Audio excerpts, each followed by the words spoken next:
Wish you could become a morning person? You know the type, up before the sun, early morning runs, first one to the office with donuts and a smile. How do they do it? Easy. With the new Galaxy Watch 8, sleep tracking and personalized insights from Samsung Health help you improve so you can wake up to a whole new you. One who, dare I say it, skips the snooze? It's possible. Train your sleep with Galaxy Watch 8. Learn more at Samsung.com. Requires compatible Samsung Galaxy phone, Samsung Health app, and Samsung account. For a limited time at McDonald's, get a Big Mac Extra Value Meal for $8. That means 2 all-beef patties, special sauce, lettuce, cheese, pickles, onions on a sesame seed bun, and medium fries, and a drink. We may need to change that jingle. Prices and participation may vary. This podcast is supported by FX's English Teacher. Last year's critically acclaimed series returns to follow Evan, Gwen, and Marky as they vie for their students' divided attention. See why Cosmopolitan called its premiere season a masterclass of comedy, while Glamour raved it's the year's funniest and most heartwarming new comedy series. FX's English Teacher, all new Thursdays on FX. All episodes now streaming on Hulu.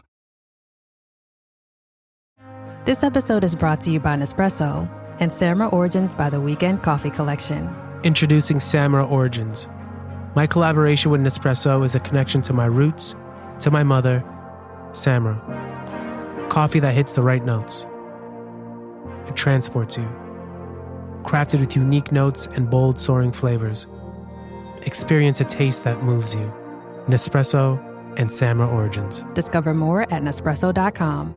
The family that vacations together stays together. At least, that was the plan. Except now, the Dastardly desk clerk is saying he can't confirm your connecting rooms. Wait, what? That's right, ma'am. You have rooms 201 and 709. No, we cannot be 5 floors away from our kids. The doors have double locks. They'll be fine. When you want connecting rooms confirmed before you arrive, it matters where you stay. Welcome to Hilton. I see your connecting rooms are already confirmed. Hilton, for the stay. Tom, which modern amenity would you miss most on the Oregon Trail? The internet. I'm a little disappointed, Tom.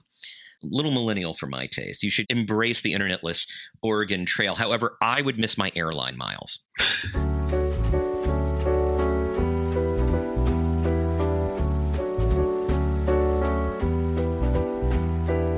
This is Pack Your Knives. I'm Kevin Arnovitz.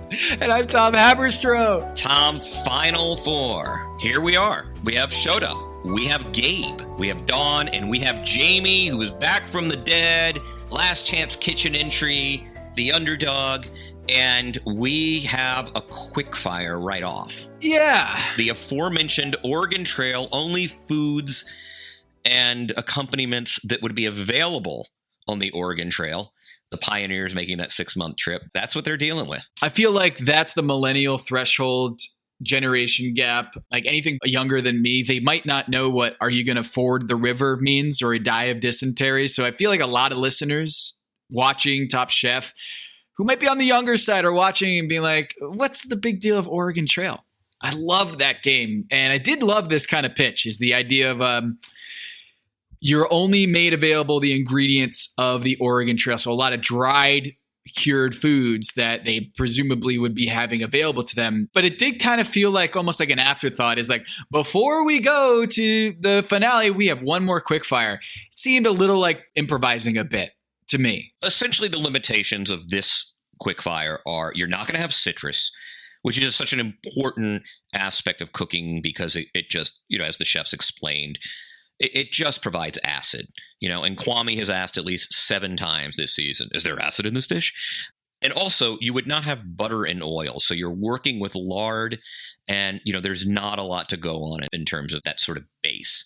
So really it comes down to who can most creatively find substitute for acid. Who would you peg as the favorite going into this particular quick fire when you look at the challenge is just dried, not much acid? I feel like Gabe would figure it out. Yeah. Just with his flavors, the Mexican-American flavors, I feel like he'd be able to create that brightness out of nothing. That's who I would have had as well. And also, despite the fact that he hasn't won a quick fire, he is consistently toward the top of quick. He's demonstrated a quick fire. Jamie's hit or miss. Shota's stuff tends to be less conducive to quick fire, the delicate nature of it, than to elimination. And am I right that he has performed better in elimination than quick fires? I believe he has. Quick fires are a little bit more outside the box. And so I think for Shota, who's very loyal to Japanese cuisine, I feel like it just creates more issues for him when he has to do it in a kind of like a Top Chef-y, this is going to be a curveball quick fire. But in terms of the stats, actually, Shota, I reviewed this after the episode, is he doesn't have as many wins this season as I thought he would. I thought he was just, winning just about every other episode, but he's got one quickfire win and going into this episode 2 elimination challenges win. So he's not as good as he is in the elimination challenges, but he's not Gabe or Brian Valtaggio. Gabe had 1 coming in, Shota 1, Dawn 3, the last 3. So that's kind of where we stand. And essentially 2 of the chefs do well. 2 of them fall short. Yeah, Dawn with the too fishy, the fish flavor base for her porridge. I really love that idea. It looked delicious. But they felt that the herring sauce was just a little too pungent or a little too strong for the dish. And I thought Shota, the parsnip puree, he felt pretty good about the jerky cured salmon, but it didn't provide any of that moisture. It was a little too dry. But Gabe with the campfire trout, I mean, I looked at that dish and said I would eat that 9 times out of 9. It was just, that looked so good. And the fact that he prepared that without, the butter or the oil, and he was able to just create that dish with all of those confinements, I thought was really illustrative of how good Gabe is at Top Chef. But Jamie takes this one with the Romanesco with walnuts and salmon. What did you think of her dish? It was lovely. And clearly she nailed it with that sauce. I mean, that apparently was the star of the show. The Romesco looked really good.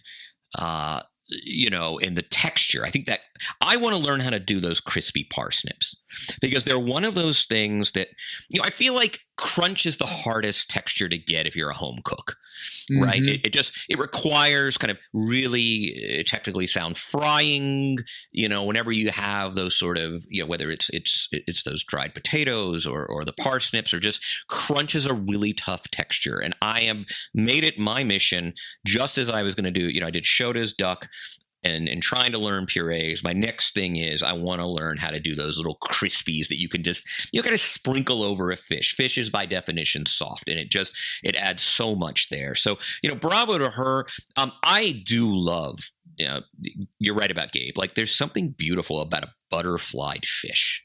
That's been filleted. The salsa matcha is a great idea, because what he does is it's an earthy salsa, right? Like it's seeds, and it was perfect for the limitations that the challenge presented. So, like really good choice. Whereas a dubious choice by Dawn, squash and Padma made reference to this.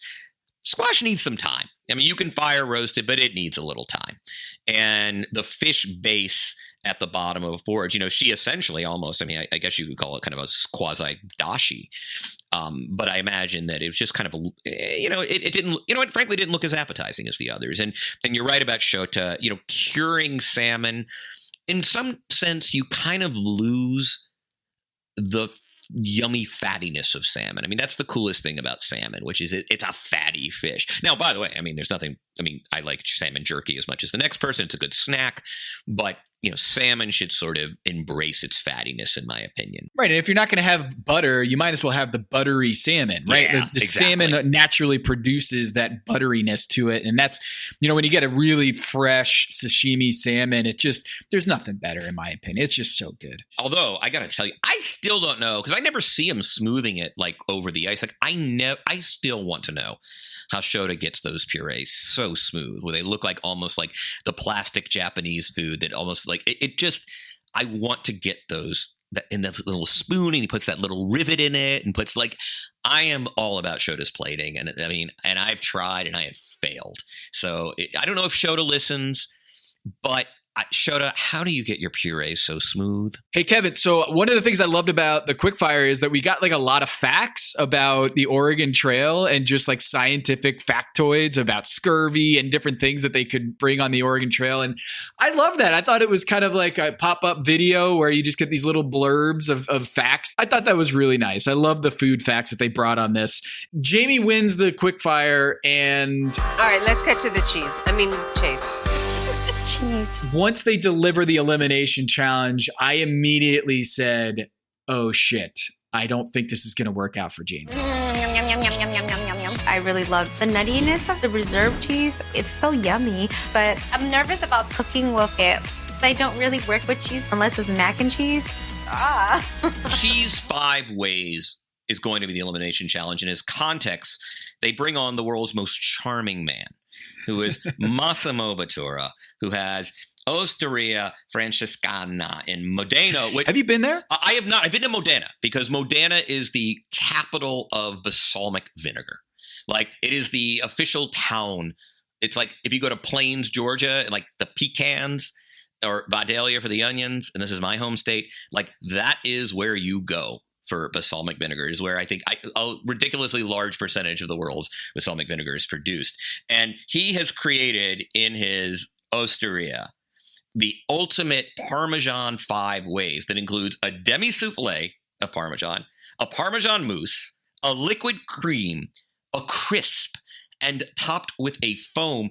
Tom, this is, by the way, it is known as one of the world's best restaurants, but the menu is the most whimsical, cute thing I've ever seen. On the menu, this is the English menu. It's not like, oh, it's translated weirdly.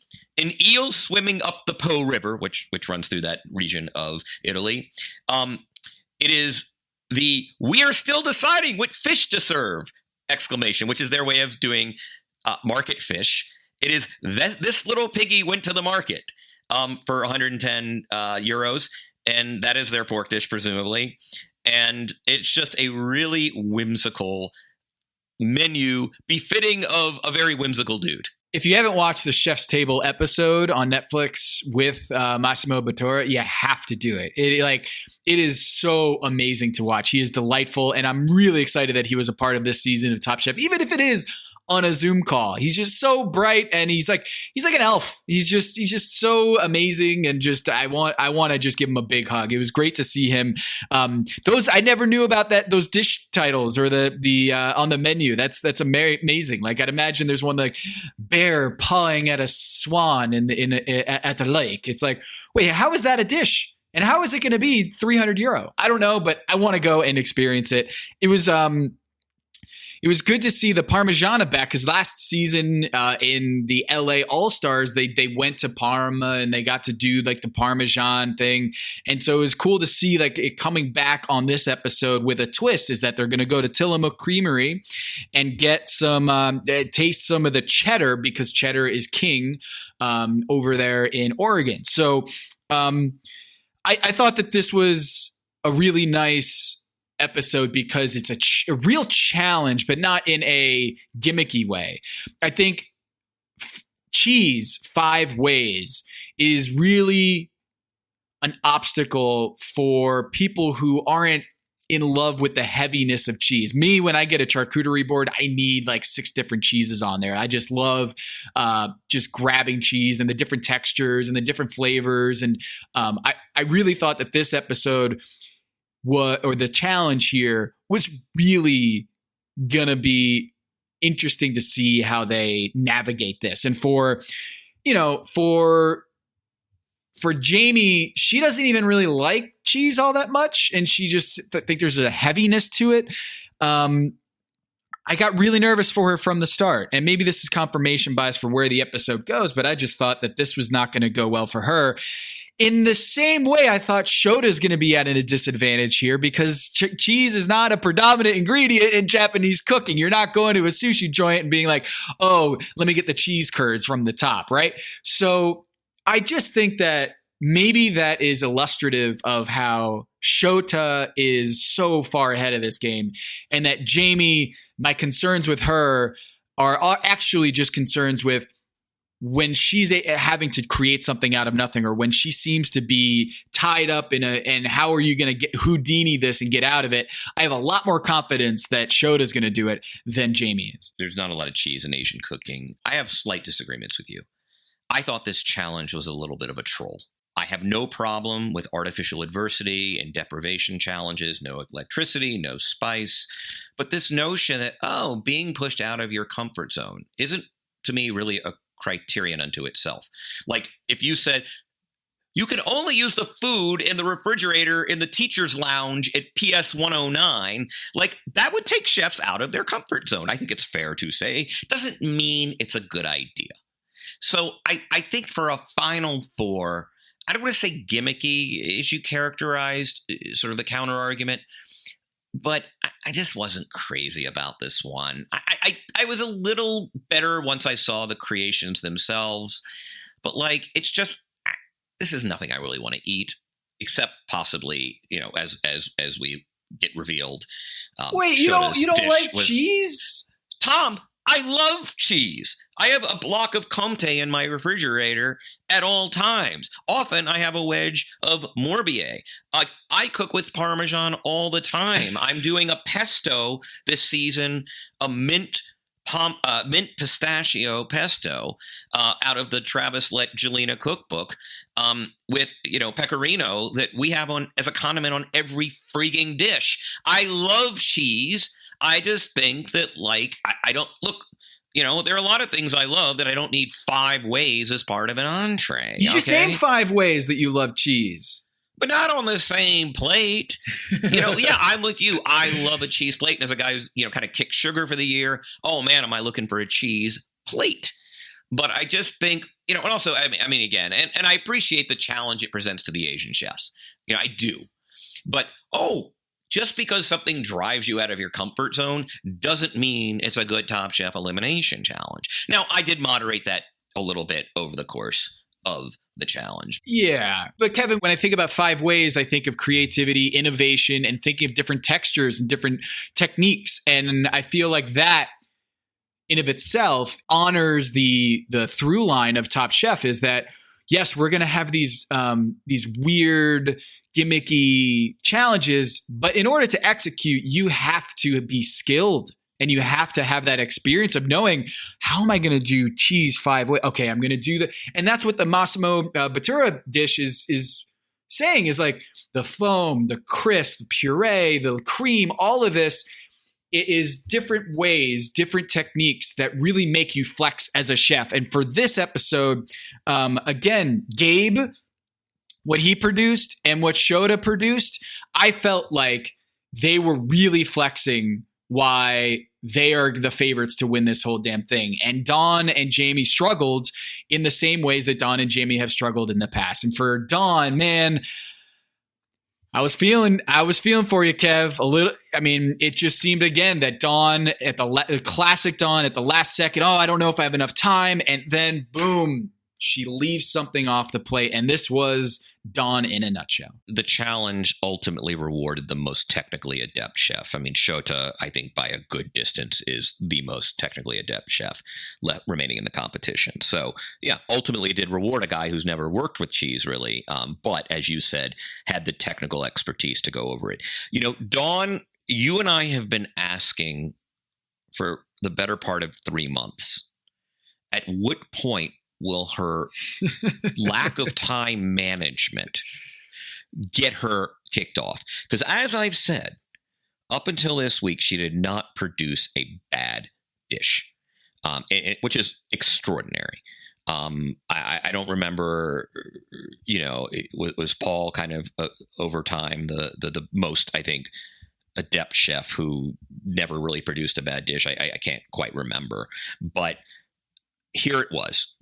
And she's got her Philly cheesesteak. So oddly, she kind of knows what she's doing, ironically. Yeah. Much sooner than she normally does. She comes right out, I'm going to sous vide ribeye in whey, which whey is, when you have a big yogurt or a small yogurt that had the liquid that's kind of on top, you got to that's whey. And it is a smart way to work in cheese. to a dish. She's going to base it in cheese oil. She's going to chop it with a cheese salt. Like, her conception was dead on. However, hello, listener. It's producer Maze here to talk to you about Quince and their cookware. Cooler nights mean cozy meals at home, and Quince's cookware has made fall cooking so much more enjoyable. Their pieces deliver the quality and performance of luxury brands, but at a price that makes sense. And they look gorgeous on the stovetop, too. No matter what item you need to complete your kitchen, Quince has you covered. With 5-ply stainless steel pots and pans, nonstick skillets, chef-quality knives, and even ceramic bakeware, which is perfect for cozy casseroles or Sunday roasts. And when you look at these prices, you might think, how is Quince doing this? How do they deliver high-quality items similar to high-end brands that are half the price? Well, let me tell you, they partner directly with ethical top-tier factories to cut out the middlemen and pass the savings on to you. And it's not just cookware. I got myself some bath sheets. That's right. When you're a tall man, you have to use bath sheets, not bath towels from Quince. It's like drying off with a cloud. It's incredible. Upgrade your kitchen for cozy fall meals with premium cookware from Quince. Go to quince.com/dings for free shipping on your order and 365-day returns. That's QUINCE.com/dings, DINGS, to get free shipping and 365-day returns. Quince.com/dings. Listener, listen up. This is important, okay? I'm going to try to save you some money here. If you're still overpaying for wireless, it's time to say yes to saying no. At Mint Mobile, their favorite word is no. You may think like, oh, that's bad. No contracts, no monthly bills, no overages, no hidden fees, no BS. Here's why I said yes to making the switch and getting premium wireless for $15 a month. You heard that correctly. $15 per month. Ditch overpriced wireless and the jaw-dropping monthly bills. And of course, there are all these hidden fees and stuff, but at Mint Mobile, plans start at $15 per month. All the plans come with high-speed data, unlimited talk and text. You're not doing like weekend and nighttime minutes or anything like that. And it's delivered on the nation's largest 5G network. Use your own phone. Don't have to get a new phone. Use your own phone with any Mint Mobile plan and bring your phone number along with all of your existing contacts. I switched months ago. People have asked, did you actually switch? Yes, I actually switched months ago. And I don't know what to do with all this extra money. I've cheated the system here. I've rigged something. This is an Ocean's 11 situation where I'm stealing wireless from Mint. That's how good a deal it is. Ready to say yes to saying no? Make the switch at mintmobile.com/dings. That's DINGS. That's mintmobile.com/dings. Upfront payment of $45 required, equivalent to $15 per month. Limited time new customer offer for first 3 months only. Speeds may slow above 35 gigabytes on unlimited plan. Taxes and fees extra. See Mint Mobile for details. Hello, listener. It's producer Maze here to talk to you about Kindred. Now, close your eyes like Owen Wilson during a job interview and imagine a way to travel that feels personal, comfortable, and connected without the price tags and the sterile feelings of hotels or short-term rentals. Now open your eyes and stop using your imagination because Kindred has made it very real. That's exactly what they do. Kindred is a members-only home swapping network. It's not a hotel. It's not a short-term rental. It's a smarter way to travel where each stay feels like home. Here's how it works. With Kindred, your home is your ticket. You earn credits by hosting fellow Kindred members, and then you use those credits to stay in over 220,000 homes in more than 100 cities worldwide. There are no hotel costs or rental fees, just the credits that you've earned. Every stay comes with white glove service, 24/7 trip support, and $100,000 in host protection. Make it easier for you to travel and enjoy yourself and not worry about details. I've used Kindred and I found an amazing home for a weekend getaway in an idyllic location with amazing views and great ambiance. It had everything I needed. And the best part was, it cost me $0. So apply now at livekindred.com and use code DINGS to join for free. Plus, you'll earn 5 nights of travel credit just for signing up. That's right, that's 5 whole nights for free at livekindred, KINDRED.com, code DINGS, DINGS, livekindred.com, code DINGS. This episode is brought to you by 20th Century Studios' new film, Springsteen, Deliver Me From Nowhere, starring Golden Globe winner Jeremy Allen White and Academy Award nominee Jeremy Strong. Scott Cooper, the director of the Academy Award-winning movie Crazy Heart, brings you the story of the most pivotal chapter in the life of an icon. Springsteen, Deliver Me From Nowhere. Only in theaters October 24th. Get your tickets now. I'm always looking for ways to show my cat how much I love her. And with Fancy Feast gems, I can pamper her whenever I want with a savory gravy on top of a gourmet mousse pâté. The pyramid shape makes serving simple, so all I have to do is peel and plate to make mealtime feel extra fancy. And with 2 entrees in every pack, it's easy to turn every day into the extraordinary. Fancy Feast gems. As she has done more than once before, the gougère, which apparently was the best bite of the week. Like, Alain Ducasse is regarded as the guy who has the world's best gougère. But man, if you listen to the judges, it sounds like Dawn gave him a run for their money, the best bite. However, poor Brooke Williamson, the ugly ducking at the table insofar as she does not get, she is the princess left home from the ball because she does not get the gougère. And it's very funny because there was a funny moment where it kind of just shows her just goodness that, Padma says this might get Dawn kicked off. And like Brooke feels so terrible, as if she's sorry she even said anything. Right. I have a controversial question for you. I feel like in past seasons, if we wind back the clock 10 years, I can't imagine in the final 4, Chef Testance having the chutzpah to ask another chef who's also working against the clock to plate for me. I think coming out of the Fall on the Sword, I'd like to fall on my sword to Maria episode, that these chefs are picking on, they know Jamie is a pushover. And so when they get in the soup, I don't think Shota would have asked Gabe. I don't think Shota would have asked Dawn. I don't think Dawn would have asked Shota and Gabe. But they know little Jamie with the sound effects, who's cute as a button, who won't say no. They exploit her generosity in a way they would not exploit other chefs' goodwill, and in a way that I don't think anybody back in the old days. Like, you're competing. It's not that you won't be polite and hand me that pan, maybe, but come on. I mean, Jamie's plating their dishes.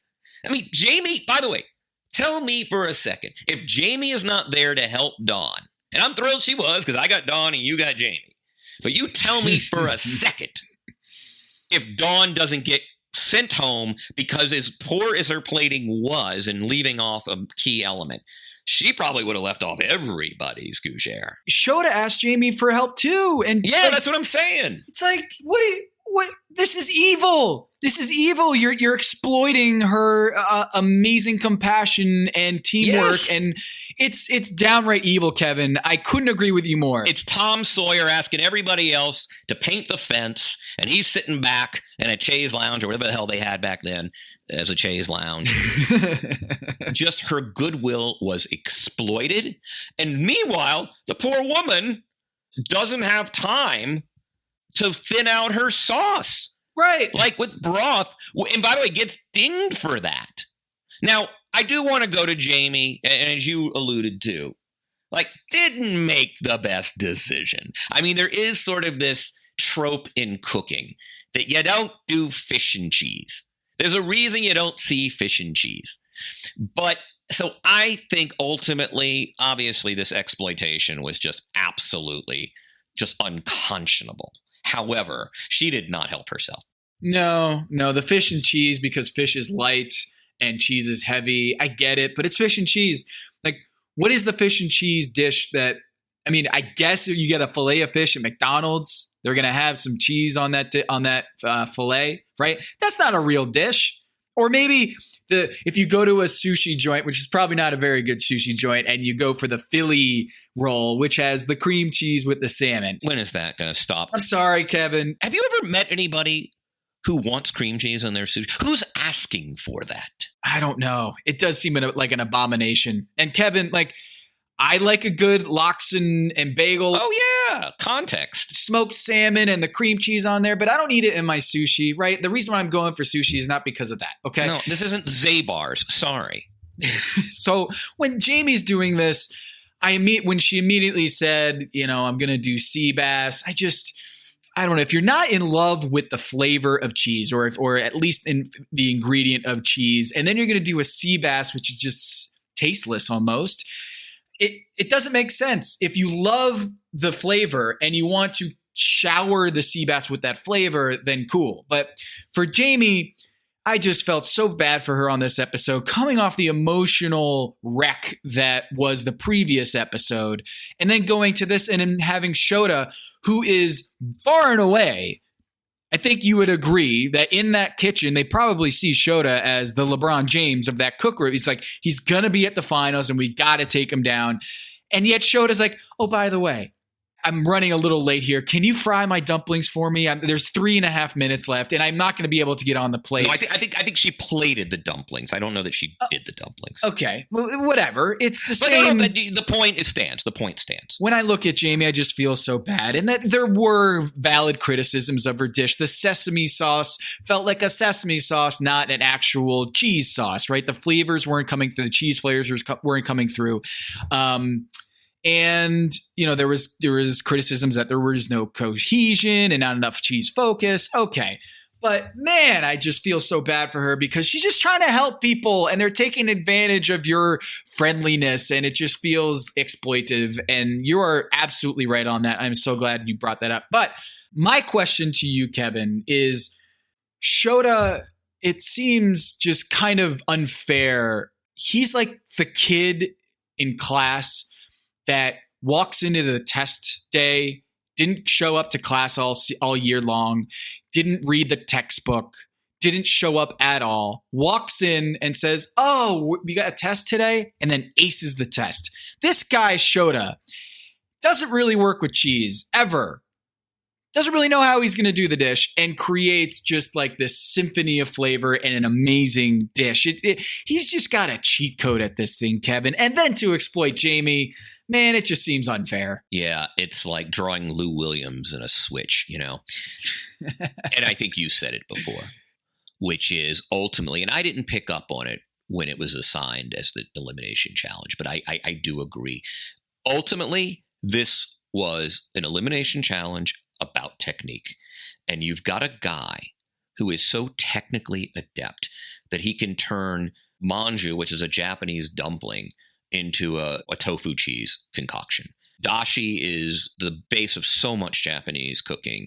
He somehow can cheese it up. I mean, I've seen bacon dashi. The proliferation of weird dashi has been a nice development, in my opinion, in food. But I mean, that's creative. He gets the crisp, right? He gets with a tweel. He somehow makes a miso. What was so cool is he didn't have to wander off from his core competency. Right? Like he was able to create a fundamentally Japanese dish from an element that does not appear in Japanese cooking. It just is seamless. And when I look at Shota, I know the points say that he's the favorite, but he has shockingly only won 2 episodes heading into this one, or 2 elimination challenges. And that is super impressive. And he's got the personality, the sense of humor. Congratulations, Shota. Not only did you win this elimination challenge, but you won $10,000 from our friends at Tillamook. $10,000. Yes. I'm not broke anymore. Well, a little less broke. One of the best Top Chef competitors we've ever seen heading into this finale here, last couple episodes. Shota is just so good. And you are absolutely right. Who knows what's going to happen in the next 2 episodes, but there's nothing that's happened this season that makes me kick myself less, trading those picks to not have the number 1 pick. So when you look at Shota, there's no top 3. I think Gabe was pretty close. to knocking him off? Odd decision to kind of, quote, make him stand on the chopping block when they clearly loved his dish. Yeah. The worst thing about your dish is that the apple was too strong, that it was too good, like it was the star of the dish. Like, pardon me. These are my apples. They're going into a calcium solution to set the pectin so that when I cook them, they don't fall apart. I love the science behind cooking. I got a master's in engineering, but all the while I was working in restaurants, so there was this parallel path, and engineering has definitely helped my cooking. I mean, cooking is thermodynamics, and that's the first class you probably fail in engineering school. He does the apples and cheese, and Dale says, I actually loved the tart, and Gregory Gourdet didn't love that. He thought it was a little too strong, overpowering the tart. But to me, that's like that's a backhanded compliment. Is like, hey, you prepared this apple. It was so good that it lessened the strength of the other elements of the dish. But he was excellent. When he chose that as his central element, I was thinking, hey, he might be toward the top, but he can't win with this, unless everybody else just bricks it. But because again, I mean, one of the big complaints typically when you sort of go that way is, but he didn't highlight the ingredient, right? Like, I do think that was sort of a concern for me, even as appealing as apple and cheese is, and it's appealing. It's really good. But I mean, I thought he did amazing. Again, I think you want, as you said, a diversity of components. Like, so he got a curd, he got a foam, he used the oil, he had a sauce, and he had a crisp. So every single texture that cheese can lend itself to was in that dish. Weird that, again, they put him on the chopping block, and clearly they edited to it, made it like the couple of small criticisms were amplified for dramatic effect to make it, give a kind of a threesome in the anti-beauty contest. But it was clearly a Dawn Jamie thing. I really thought Dawn was going to go down. Me too, Kevin. How many times is she going to have the same mistake and survive? And my question is, do you think because and in Brazil, we used to have this, and whenever you go to a Brazilian steakhouse, I'm sure people walk away feeling very full and needing to take like a slumber for a week. But the pão de queijo, the little cheesy bread that you get with your meal, that's what the gougère is, the gougère that she missed on the plate. I'm wondering, Kevin, if that element or that bread puff, the cheesy bread, was not as amazing as Edward Lee said it was, and it was just kind of meh, but she also left it off Brooke's dish. Do you think that was her saving grace, that it was so good? Or do you think that actually worked against her, that like it made it more... No. It was the best bite of the day, and just because she left it off. I mean, confession to you, by the way, Tom, don't tell anyone. I love the Cheddar Bay biscuits at Red Lobster. Oh, come on. They're amazing. By the way, I've been to a Red Lobster one time in the last, twice in the last 15 years, just because you have to go to Monrovia, which is pretty far. Or you can go to one in La Cienega.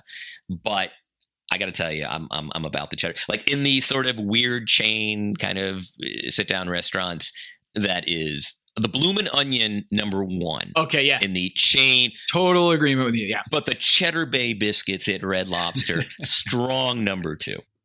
When I was in college, my buddies were like, hey, want to come to Outback Steakhouse with me? I was like, yeah, sure, but I don't have any cash. Like, I only can really eat on campus. And they're like, all right, we'll pay for your meal, Tom, if you eat a Bloomin' Onion and a loaded cheese fries before we get our entree. This is just college. We're a bunch of dumb frat boys. Like, I was like, you have picked the wrong fucking appetizer, because I will crush a Bloomin' Onion in no time. Kevin, when someone orders a Bloomin' Onion, are you like, actually, can we get 2 of those? Because I want one for myself. No. I mean, it is something that I could do half of a Bloomin' Onion. Just I mean, there's a law of diminishing returns at a certain point. No, sir. On a dare in 1994, I ate 50 McNuggets in a motel room in San Antonio, Texas. And by the way, simple. I've also eaten a dozen. So do you know Crystal? Because you're kind of a Southerner. Yeah. Another thing the South does so much better than the North is Crystal. And they have in Chattanooga, or at least they did on the competitive eating circuit, a Crystal. That's the one I want to enter. Oh. Like, because the Crystal bar, I've done 15 in a sitting. I'll tell you when I did it. Do you remember the 4th game of the season down in Miami? We drove to Orlando for Thanksgiving Eve. Heat magic. You remember this? Yes. I remember. Okay. I couldn't do the stand-up video. Remember, we were by the court, and I could not do the video segment. I had to say 2 minutes of content, and I just could not do it over. Remember, you were so frustrated at me because you're a pro at this, and I was a young little boy. But hey, you had a crystal in Orlando? I had 15 crystals. I was stress eating so much during the LeBron in Miami year. I would go to Michelle Bernstein's restaurant and just house food. I put on 15 pounds that year. Senora Martinez. Oh, R.I.P. Oh, that was a great place. Oh, Senora Martinez was such a good spot. I remember I confronted her when she took the deconstructed Caesar salad off the menu. In a nice way, not in an indictment. I didn't serve her a subpoena. It was just oh, please, will you bring it back? Can I order it off menu? And she's like, no. You know what, Kevin? That's even makes you cooler is if you go to the restaurant, you snuggle up at the bar like I remember you used to and watch the games on the TV, and someone's, looking at their menu and then they overhear the deconstructed Caesar salad and they say, ooh, that sounds good. I'm going to order that on the, wait a minute. It's not, that guy must be the coolest guy ever that he has an off menu item that he orders at Michelle Bernstein's restaurant. So that makes you so much cooler that you're able to do something off menu. I don't know how we got here, but it's delightful. We got here via the Red Lobster cheddar cheese biscuit. Found the queijo from your churrascaria, favorite Brazilian restaurant. Does every culture have a cheesy bread? I feel like some sort of cheesy biscuit or cheesy bread because, man, it's delicious. It is so good. Asian cuisine just doesn't do cheese. Yeah. By and large. I mean, I'm sure there are exceptions. And that's cool. That's cool. So here we are. Dawn and Jamie. I really thought Dawn might eat it. I was going to be heartbroken because what a terrible way to go out. It's just, I didn't get it on the plate. Now, the good news for Dawn is as we get toward the finale, the time restraints tend to loosen up. They want the chefs to do their best food, and there's a certain allowance to do it, because at this point it's like, hey, we just want you to cook the best food. I mean, you get the finale, you get all day. So if she can get to the finale, Tom, if she can win in the final 3, I think she has a real shot at upending Shota or Gabe because, again, she has not made a bad dish. You give Dawn enough clock, I think she is going to be a boss. I think she's going to be a tough out. Again, just take away the time constraint, and she might be the best chef in this competition, as good as Shota is. 2 things. One, I loved the little Zapruder film edit that they put in there. That's exactly what Eric said. That's exact what he said. The Zapruder film. The Zapruder film, the black and white grayscale, and then highlighting the dish that didn't have the cheesy bread on it. But secondly, Kevin, I don't know if you felt the same way, but when they said, "Hey, you left the gougère off the plate," she was like, "Oh, but I triple checked and double checked everything." Oh, but Jamie, you helped me plate those dishes. I was like, no, you're not. You are not throwing Jamie under the bus for this. She didn't throw her off the bus. I mean, she kind of pushed her toward the back where you get off the bus. She was, Jamie, you helped me plate those dishes. And she goes, no, I double checked too. And I was just like, no, you're not. You're going to ask Jamie for help, and then you're going to throw her under the bus. Come on. No, she didn't throw her under the bus. She pushed her toward the door, but she did not throw her off the bus. Under the bus, by the way. It's not off the bus. I think it's under the bus. But in order to throw someone under the bus, you kind of have to get them off the bus. So yeah, look, Jamie, heart of gold. Can you imagine her when she hears Dawn look at her and say, wait, but you helped me with some of those dishes. I was like, you aren't going to pin this on me. You are not going to pin this on me. And I'm glad this Zapruder film was in there. But man, Dawn skirts by again. She has a cardinal sin in this sport, which is she's double faulting every time, it seems, where she forgets to put something on the plate. And they keep acknowledging it. It's not like a secret. It's an open secret at the judges' table. You can't keep doing this, Dawn. But guess what happens? She can keep doing it because she's still alive in the competition. Now, what's interesting is she's never paid for it before, but you get down to final 4, you start paying. Because you don't pay for it in the early rounds because there's always somebody who just screws the pooch, right? There's always a worse dish and they forgive you for that because the sauce was great or the thing was cooked perfectly. What do you see? Jamie is out. Jamie, Please pack your knives and go. I want to thank you guys for this opportunity again. For you guys, like, to understand me now, my wackiness. I am wacky. Jamie, it was an absolute pleasure having you on Top Chef. You are zany and crazy and never change. Embrace the wackiness. Yeah. I am the wacky. I can't wait to taste your food in your restaurant very soon. I can't wait to drunk, lit, every single one of you. Whiskey on me. We can't wait for that either. Thank you. Thank you. Well, I guess we can clear out the room like I cut the cheese. Thank you. Let's handicap these three. I think it's pretty close. I mean, look, you know how I feel about Shota. I gave away the farm to get him on my team. I pulled like a let's trade for Herschel Walker. I think he's better than Herschel Walker, but and Paul George and anybody else who commands the farm. But I mean, again, I think Dawn with time, and I think Gabe just like when he scores, man, he scores. When he turns out a good dish, he's got 3 wins. He's got 3 wins. Shota has 2. Dawn has 1. He's got 3 with 3 highs. He's not screwing around. The idea that to me he is, in a second tier is baloney. I'm creating a straw man. Who thinks that? But my point is, I think he could win. So the standings are as follows. Shota has 74 points in our grading system, 74 points over the course of the season. Gabe has 64 and Dawn has 57. Oh, that's interesting. So 74, 64, 57. Do you think that is a fair representation of the gaps between the chefs? No, because again, I think the time constraint has hurt Dawn, and I would suspect her performance is proportional to the clock. Yep. And so I would be curious, Lynn, if you were listening, how does she do? In other words, as the challenge provides more time, is her success, does it correlate to the clock? I would guess yes. If someone could do one of those plotting things where you see the line, what do you call those, Tom? Regression analysis of exactly. Just doing a scatter plot, and then you run the regression, the best fit line, and seeing if there's a strong correlation. And if R is greater than 0.5, then you got something there. I think, but to your point is that in the finale, there really isn't a time constraint. It's just here, cook your best, 5-course meal. Or cook it's really the time constraints are really thrown out the window. So Dawn, I'm with you. Like Shota and Gabe have what I can muster is not much of a weakness. Both of them are pretty spotless in terms of their execution and their inventiveness, innovation, and their skill. But Dawn clearly has an Achilles heel, which is she forgets to put something on the plate or does not able to get everything onto the plate. So I think that's her only flaw. But when everyone else is perfect, then that only is everything. We don't say, Giannis Antetokounmpo has never been a good free throw shooter. We don't say, God, we gave him MVP twice, right? Like I think she doesn't hit free throws. Like she's Shaq or Giannis or, whoever.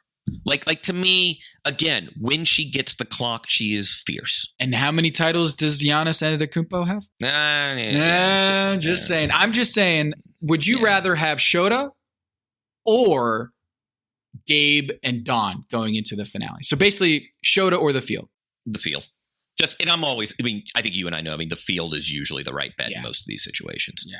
But not by much. Like, I would say it's 45 and then split the difference. And I would even give Dawn a slight advantage. So 45, 30, 25.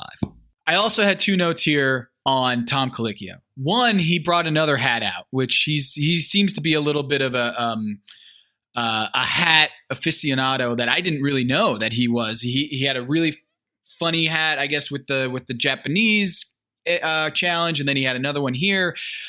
I want to see, does he have a collection of hats just that like is like his own closet full of hats? I'm curious on that next time we have him on the show. Secondly, did you catch that there was like a Tom confessional after the quickfire on this where they have the camera on him and they ask him a couple questions about what the elimination challenge choices by the chefs were? Like, it's what we rarely get, like that Tom Colicchio in the moment interview, like this, the quarter end interview with the coaches in the NBA where they're on the court. Like that came back in this episode, and I think it comes back towards the end of the season, like in the finales. But the kind of like quarter end interview with the coach, we got that on this episode with Tom, and I wanted to mention that. I forgot that was a convention of the early seasons. Yeah, and so they brought that back on this one, and I appreciated that. It was good to see Nina Compton, former Miami chef, former Top Chef, who I think in the hearts of many fans is a champion on Top Chef. There in New Orleans, it was great to see her back on the show, and man, I cannot wait to see what comes next. They're going to go to the coast for the finale where they shot Goonies and do some gooey duck or razor clams and maybe some Dungeness crab. So given those ingredients that we know that they're going to do the coast and some seafood there, do you think anyone in particular has an advantage just knowing that they're going to be working with this type of seafood? I mean, you could say Shota just because I think it's more of a staple. Mm-hmm. He could do it a million ways. Do you have any closing thoughts, Tom? Really upset about my trades this season. Not my best transactional. I might be Daryl Moreying, just doing it too much is making transactions. You won the 2 trades, in my opinion. The one before the draft with the number 1 pick to get Shota, and then I give you Dawn on a plate. So feeling really bad about that. But Gabe, let's go, brother. Let's go. Let's win this whole thing. For Tom Habistro, this is Kevin Ornaments, and this is Pack Your Knives.